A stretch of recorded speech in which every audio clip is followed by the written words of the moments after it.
கர்த்தர் உன்னை தினமும் தேடி வர என்ற தலைப்பில் நாம் அதிகமாக தியானித்து வருகிறோம். என்று கர்த்தருடைய வார்த்தை தியானிப்போம். அப்படியே நீங்கள் யாதொரு வரத்திலும் குறைவில்லாதவர்களாய் நம்முடைய கர்த்தராகிய இயேசு கிறிஸ்து வெளிப்படுவதற்கு காத்திருங்கள். நம்முடைய ஆண்டவர் பாருங்க, நமக்கு எல்லாத்திலுமே குறையே இருக்கக்கூடாத அளவுக்கு நம்மளை ஆசீர்வதித்திருக்கிறார். அப்படிதானே? நம்முடைய வாழ்க்கையிலே அவருடைய நோக்கமும் சித்தமும் அதான். எப்பொழுதும் நமக்கு குறைவே இருக்கக்கூடாது, எப்பொழுதும் நிறைவாக இருக்கு. நம்ம வீட்டில் பார்த்தீங்கன்னா ஊரில் சிலவங்க எல்லாம் நிறைந்து இருக்கவன், நிறைவாக இருக்கிறவனுக்கு எல்லாம் தெய்வன் கொடுத்துருக்கிறார் என்று சொல்ல அளவுக்கு தெய்வன் அவர்களை வைத்திருக்கிறார். அந்த அளவுக்கு மக்களுடைய எண்ணங்கள், தேவனுக்கு பிரியமான எண்ணங்கள், தேவனுக்கு கீழ்ப்படிந்த அந்த எண்ணங்கள் அவர்களெல்லாம் உடையவர்களுக்கு ஒரு குறைவு இருக்காது. பாருங்கள், எப்பொழுதும் அவர்களுக்கு குறைவே இருக்காது. ஏனென்றால் தேவன் அவர்களுக்குள்ளே இருந்து குறைகளெல்லாம் நீக்கி எல்லா வரத்திலும் அவர்களுக்கு எல்லாத்திலும் சுகத்திலையுமே செல்வங்கள் எல்லாத்திலுமே நம்முடைய வீட்டிலுடைய எல்லா பொருளாதார செழிப்பில் எல்லாமே அவர்கள் குறையே வைக்க மாட்டார். நம் தேவன் குறைகளெல்லாம் நீக்கிறவர். அதனால் சொல்றாரு, யாதொரு வரத்தில் எல்லாத்திலுமே வரங்கிறது சில பேர் கேட்குறாங்க. நீங்கள் கேட்டு போயிட்டுருங்க, எனக்கு அந்த வரம் வேணும், எனக்கு இந்த வரம் வேணும், அதாவது நான் சுகமாக வாழ வேண்டும், அந்த வரம் வேண்டும், எனக்கு நினச்சதெல்லாம் நடக்கணும், இப்படிலாம் நீங்கள் கேட்டுப்பட்டிருப்பீங்க. வரங்கள் வாங்குறது அந்த மாதிரி தேவன் சொல்றாரு, எல்லா வரமும் நீ ஒரு வரம்னு கேட்காத, உனக்கு எல்லாமே நீங்கள் யாதொரு வரத்திலுமே எல்லாத்திலுமே. சில சொன்னால் எனக்கு இந்த ஒரு வரம், சிலவங்க சொல்லலாம் சாகாத வரம், இப்படிலாம் நிறைய கேள்விப்பட்டிருப்பீங்க இந்த மாதிரி விஷயத்தில். அதனால் தேவன் சொல்றாரு, உங்களுக்கு அதெல்லாம் ஒன்று ஒன்று ஏன் கேட்குறீங்க, உங்களுக்கு எல்லாமே நான் தரேன் அப்படி சொல்கிறார். யாதொரு வரத்திலும் நீங்கள் குறைவில்லாமல் நம்முடைய கர்த்தராகிய இயேசு கிறிஸ்து. இந்த வரங்கள் எல்லாம் எங்கேருந்து வருது பாருங்க, கர்த்தராகிய இயேசு கிறிஸ்து வெளிப்படுவதற்கு காத்திருங்கள். அவர் உங்களுக்குள்ளே வரதுக்காக நீங்கள் காத்திருக்கணும். அப்போ அந்த உள்ளுக்குள்ளே வர வேண்டும் என்றால், கர்த்தர் நமக்குள்ளே வர வேண்டும் என்றால் நாம் அதை எப்படி கற்றுக்கொள்ள வேண்டும்? இந்த வரங்களெல்லாம் நமக்கு தேவை. அப்படிதான் நம்முடைய வாழ்க்கையில் பாருங்கள், பணம் ரொம்ப முக்கியமாக இருக்குது வாழ்க்கையில். இந்த பொருளாதாரத்தில் இன்றைக்கி எத்தனையோ விதமான ஆட்கள் எத்தனையோ விதத்தில் கஷ்டப்பட்டுட்டு இருக்காங்க. பொருளாதாரம் இல்லாமல் சிலவங்க மேல் படிப்பு படிக்க முடியாமல் இருக்காங்க.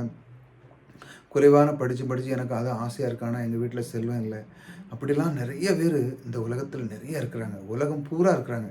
செல்வம் இல்லாமல் படிக்க முடியாத சூழ்நிலைகள், உயர முடியாத சூழ்நிலைகள், எத்தனையோ விதமான செல்வம் இருந்தனா அந்த சில காரியங்களிலிருந்து வெளியே வர்றதுக்கான முடியாமல் சில சூழ்நிலைகள், எத்தனையோ விதமான செல்வங்களுக்காக நிறைய பேர் முட்டி மோதி உலகம் விட்டு உலகம் போய் சம்பாதிக்க ஆரம்பிக்கிறாங்க. ஆனால் தேவன் பாருங்கள், அந்த கிறிஸ்து கர்த்தராக இயேசு கிறிஸ்துவ உள்ளுக்குள்ளே நீங்கள் வரும் பொழுது, உங்களுக்குள்ள அவரை நீங்கள் ஏற்றுக்கொள்ளும் பொழுது, அதாவது அவருடைய சிலுவின் மரணத்தை, அதாவது அவர் நமக்கு என்ன செய்து முடித்திருக்கிறார் அதை ஒரு மனிதன் புரிந்து கொள்ளும் பொழுது அவனுக்கு எல்லா வரமும் தேவனுக்குள்ளே வைத்திருக்கிறார். தேவன் பாருங்க, கிறிஸ்துக்குள்ளே அவர் வைத்திருக்கிறார். கிறிஸ்து தான் இப்போ எல்லாமே. நீங்கள் ஒரு வரம்னு கேட்க வேண்டிய அவசியமே இல்லை. எல்லா வரமும் அவருக்குள்ளே இருக்குது, கிறிஸ்துக்குள்ளே. ஆகல் நீங்கள் அவரை ஏற்றுக்கொள்ளும் பொழுது உங்களுடைய வாழ்க்கையிலே சுகம், பண ஆரோக்கியம், பொருளாதாரம், மற்ற உறவுகள், பந்தங்கள், எங்கு சென்றாலும் கிருபை, இதைத்தான் நம் மனிதன் தேடுகிறான். பாருங்கள், அவனுக்கு எல்லாத்திலும் சந்தோஷமாக இருக்கணும், அவனுக்கு எல்லாம் பணம் வேணும் அப்படின்னா சில சூழ்நிலைகள் வந்தாலும் தேவன் அவர்களுக்குள்ளே இருந்து கிரியை செய்து அவர்களுக்கு குருவி நீக்கிறார். இதைத்தான் அவர் சொல்லுகிறார், உனக்கு எல்லா வரத்தையும் தரேன், ஆனால் யாருக்கு இடம் கொடுக்கணும்? இயேசு கிறிஸ்து வெளிப்படுவதற்கு காத்திருங்க. அவர் உள்ளுக்குள்ளே வரதை நீங்கள் காத்திருக்க வேண்டும். அதனால் அவருக்குள்ளே நீங்கள் எப்பொழுதும் மனதார எப்பொழுது நீங்கள் வைத்துக்கொண்டே இருக்க வேண்டும். அவருக்கு காத்திருக்கும் பொழுது உள்ளுக்குள்ளே அவர் எனக்குள்ளே கிரியை செய்து கொண்டிருக்கிறார். அவர் இந்த காரியத்துக்காக இந்த காரியத்தை அவர் ஏற்பாடு பண்ணிவிட்டார். இந்த காரியத்தை அவர் இந்த நாளுக்குள்ளுக்குள்ளே இந்த மாதத்துக்குள்ளே அவர் எனக்கு முடித்து தருவார். அவர் எனக்குள்ளே இருந்து செய்து கொண்டிருக்கிறார் அப்படின்னு நீங்கள் மனதார அவரை விசுவாசிக்கும் பொழுது அது நிச்சயமாக நடக்கும். உங்களுக்கு வாழ்க்கையில் குறைவே இருக்காது. உங்களுக்கு எல்லாமே குறைவை நீக்கிற தெய்வன் உங்களுக்குள்ளே இருக்கிறாங்க. ஆகையால் பாருங்கள், நம்ம பைபிளில் படிச்சிங்கன்னா ஆபிரகாம் முதல் கொண்டு யோசேப்பு, யோக்கோபெல்லாம் பார்த்தீங்கன்னா அவங்களுக்கு எத்தனை பிரச்சனைகள் இருந்து பாருங்கள். எத்தனையோ பிரச்சனைகள் இருந்தாலும் தேவன் பாருங்கள் அவர்கள் மத்தியில் இருந்து எத்தனையோ வாக்குத்தத்தங்களை கொடுத்து, எத்தனை விதமான கற்றுக் கொடுத்து, வார்த்தையை நீ எப்பொழுதும் உனக்கு மனசுக்குள்ளே வச்சு எத்தனையோ விதமான காரியங்களை அவர் கற்றுக் கொடுத்தார். எல்லாரையும் மீட்டெடுத்து அவர்கள் மூலமாக ஒரு பெரிய ஒரு ஒரு ஒரு சுவிசேஷத்தை சொல்ல அளவுக்கு அவர்களுக்குள்ளே வைத்தார். ஒரு பிரதிநிதியாக, அதாவது அந்த மனு குலத்துக்கு இப்படிப்பட்ட ஒரு மனுஷன் இருப்பான். ஆபிரகாம் பாருங்க, செல்வ செழிப்பாகி சீமானா இருந்தான். அவனுடைய வாழ்க்கையில பார்த்தீங்கன்னா, பொருளாதாரத்தில அவன் மேன்மையா இருந்தான். பொருளாதாரம் அந்த பூமியை தாங்க முடியாத அளவுக்கு இருந்தான். தேவன் அப்பேற்பட்டவர் தான் ஆதாமை வைத்தார். அதே நோக்கத்தான் ஆ ஆபிரகாமுக்கு கொடுத்தார். அந்த அளவுக்கு தேவன் உங்களுக்கு அப்படி கொடுத்தது தேவன் உங்களுக்குள்ள ஆபிரகாமின் ஆசீர்வாதம் உங்களை அனைத்து உங்களுக்கு கிடைக்கும். அவரை ஏற்றுக்கொள்ளும் பொழுது, ஆம் தேவன் ஆபிரகாம் ஆசீர்வதித்த தேவன் எனக்குள்ளே இருக்கிறார். ஆகையால் நான் எதற்கு கலங்க மாட்டேன்.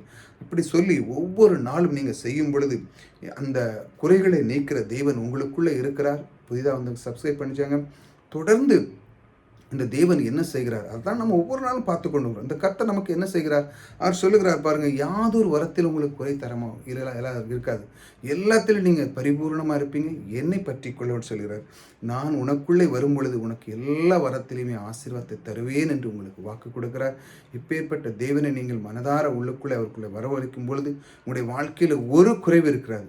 நம்முடைய தேவன் கிறிஸ்து, கர்த்தராகிய இயேசு கிறிஸ்து உங்களுக்குள்ளே இருந்து உங்களுடைய வாழ்க்கை மகிமையை தரத்தை மாற்றி தருகிறவர் உங்களோடு கூட இருக்கிறார். கர்த்தர் உங்களை ஆசீர்வதிப்பார்.